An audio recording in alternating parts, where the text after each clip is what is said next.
அது ஒரு பெரிய சூப்பர் மார்க்கெட். அதன் உள்ளே சென்றாலே எல்லா பொருட்களையும் வாங்கி வந்துவிட முடியும். சிறு பிள்ளைகள் விளையாடுவதற்கான இடங்கள் இருந்தன. எடை பார்ப்பதற்கு பயன்படுத்தப்படும் பலவிதமான தராசுகள் வைக்கப்பட்டிருந்த கடைக்கு முன்பு மனிதன் தன்னுடைய எடையை பார்த்துக் கொள்ளக்கூடிய ஒரு இயந்திரமும் வைக்கப்பட்டிருந்தது. 3 பிள்ளைகளுக்கு தாயான சாந்தி அந்த இயந்திரத்தில் ஏறி நின்று தன்னுடைய எடையை பார்த்தாள். சுற்றி நின்ற பிள்ளைகளும் கணவனும் அதை பார்த்தார்கள். மூத்த மகள் அதை பார்த்தவுடன், என்னம்மா, நீங்கள் 70 கிலோ இருக்கிறீர்கள், இது ரொம்ப அதிகமல்லையா என்றாள். அதற்கு சாந்தி, இல்லை இல்லை, நான் 10 சென்டிமீட்டர் உயரம் அதிகமாக இருந்திருக்க வேண்டும் என்றாள். நம்மில் பலர் இன்று உண்மையை ஒத்துக்கொள்ள மனமில்லாமல் இருக்கிறோம்.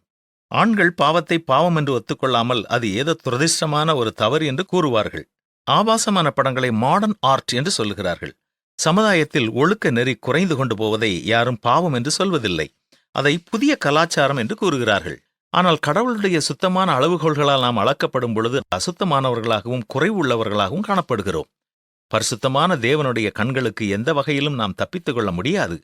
மனிதனை பார்த்து கொண்டிருக்கும் கடவுள் மனிதனை குறித்து சொல்வது என்ன? அவர்கள் தேவ நீதியை அறியாமல் தங்கள் சுய நீதியை நிலைநிறுத்த தேடுகிறபடியினால் தேவ நீதிக்கு கீழ்ப்படியாதிருக்கிறார்கள். தேவ நீதி என்பது மனிதனுக்கு எப்படி கிடைக்கும்? இயேசு கிறிஸ்துவின் சிலுவை மரணத்தினால் பாவியான மனிதனுக்கு தேவனுடைய பரிசுத்தம் இலவசமாக கிடைக்கிறது. ஆனால் மனிதனுடைய பெருமையெனும் பாவத்தினாலே அதை ஏற்றுக்கொள்ள அவன் மறுக்கிறான். மனிதன் தன்னைத்தான் அளந்து கொள்வது என்றைக்கும் தவறாகவே இருக்கும்.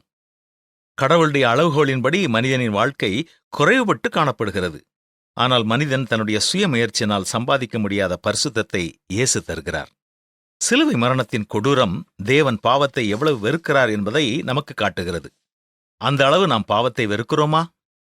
நமது வாழ்க்கையில் குறைபடும் காரியங்களை சரி செய்யும்படி இயேசுவை தேடிவர ஆயத்தமாக இருப்போமா?